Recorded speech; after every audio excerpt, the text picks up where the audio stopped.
Hunting. Some people love it while others hate it. Hunting has helped provide families with food for decades, as hunting became first known in the 4th century. Ancient times, hunting was used as a way of leisure for the wealthy, and also it was used as a way of providing food for families. Now, many people in the middle class actually had a job that involved hunting, where each day they'd show up to work and they'd go out and hunt for their families and their community. Now, I'm going to tell you why it's important, and Nick is going to talk about why some people think hunting isn't necessary, and Drew's going to talk about possible solutions and how we can embrace it. As a community, people need to look at why hunting is important, and the reason that it's important is it gives many families opportunities to be together. We look at it as a way that we can teach our young siblings or our sons or daughters ways that they can be with their family, to work hard, learn about their basic morals, their rights, and their ethics of hunting.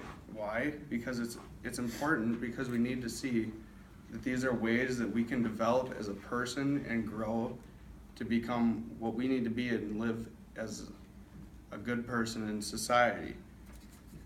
Now, when we first look at hunting, it was important because we saw that we needed food, and there wasn't always a way to just grow a crop, but we also had to produce a way to gain protein and other vital things that we need in our bodies.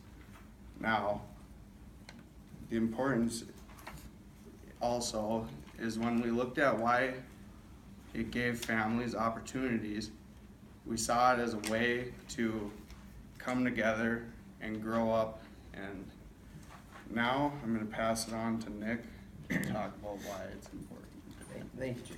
All right, so I'm going to talk about what causes some people not to like hunting. And I'm going to talk to you about improper hunting tactics, and then how first impressions affect non-hunters and hunters as well. So let's start with improper hunting tactics. Poaching is one of the biggest, probably improper ways to hunt that affects many people. And in an article done by the North American Wildlife Enforcement Officers Association, they talk about how poaching is either done by people that want to promote a product, either promote themselves as like a guide service, or they do it based off religious beliefs, thinking they're above the law, they don't need to purchase licenses, or they can do it outside seasons. And most of the time, most poachers are trespassing on others' land. Most people that have the land will either hunt that or have family members that hunt it, so it affects hunters and non-hunters as a whole. And then the next thing with improper hunting tactics would be the improper use of certain equipment, like using a rifle that is way too powerful to shoot like a deer with, which might cause meat to be wasted when you shoot that deer, or using a underpowered weapon, which might even cause the deer not kill the deer right away, not the quickest way. So you might lose the deer, which to a non-hunter that looks really inhumane, and it just looks bad as with the hunting community as a whole. Next, I'll talk to you about first impressions. So these are all based off personal experiences with farmers and everything like that. From an encounter about 2 weekends ago with a farmer in North Dakota, I went up to him, asked if I could duck hunt a piece of his property, and he said yes. But he made a statement to me, and he said, I would love for you guys to shoot all the ducks you guys want. Just promise me you're not like the Wisconsin boys and leave all your trash in the ditch and throw all your duck carcasses and everything in the ditch, and just clean up after yourselves. And that made me realize that there are people out there that really don't respect farmers' properties, and they just think, oh, they can do whatever they want.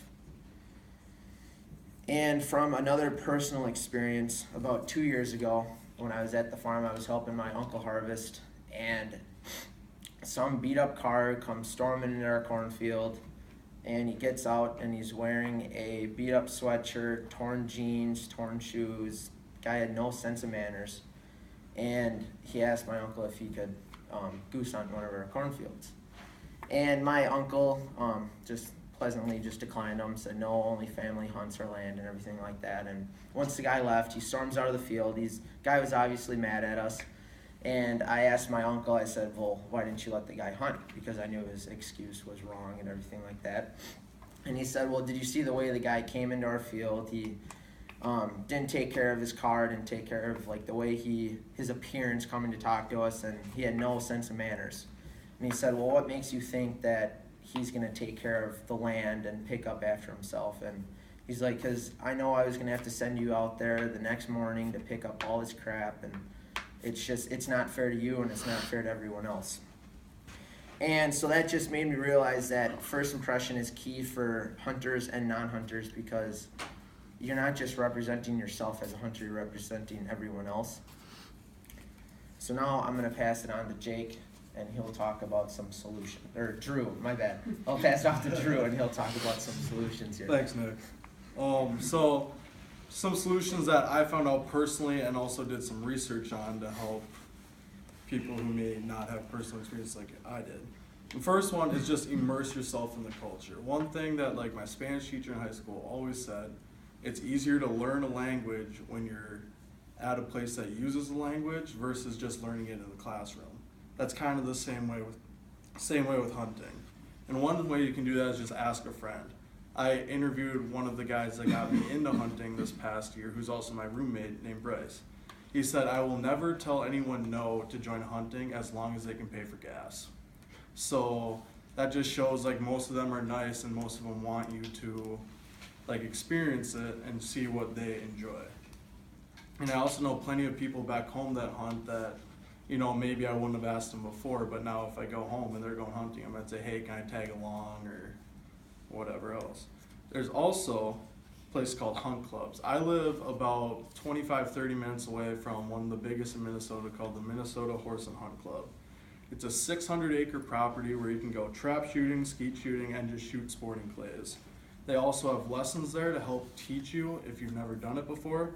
And they also have about 10 hunting fields filled with goose and duck and pheasant and everything in between.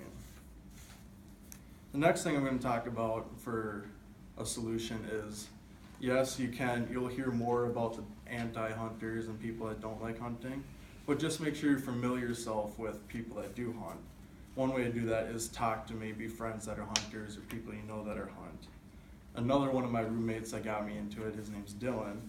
I interviewed him and he said he learned young how to care for the land as well as the game. Meaning it's something that's instilled in you and they take care of their stuff. They're not gonna leave stuff out like the Wisconsin boys and stuff like that. And he also said that he has never shot an animal outside of season. Yes, it happens. Yes, people do it, but that is definitely the minority of all hunters. And another thing to look at is looking at different organizations. Organizations like Pheasants Forever and Ducks Unlimited are there to create habitats and support hunters. And also just do your own research on the web, because there are many websites out there devoted to saying hunting is good, and they give you many facts on why. In conclusion, many people fight for the animals and stuff, but more fight for the right to feed their family and continue to do the sport that they love. In review, Jake talked about the origins and why it is important to be able to hunt. Nick talked about the stigmas hunters face, you know, bad, good, whatever. And I talked about embracing and appreciating the hunting lifestyle. I invite all you guys to either find someone you know that hunts and talk to them, or just do a little bit of your own research to learn what the hunting lifestyle is all about. Thank you.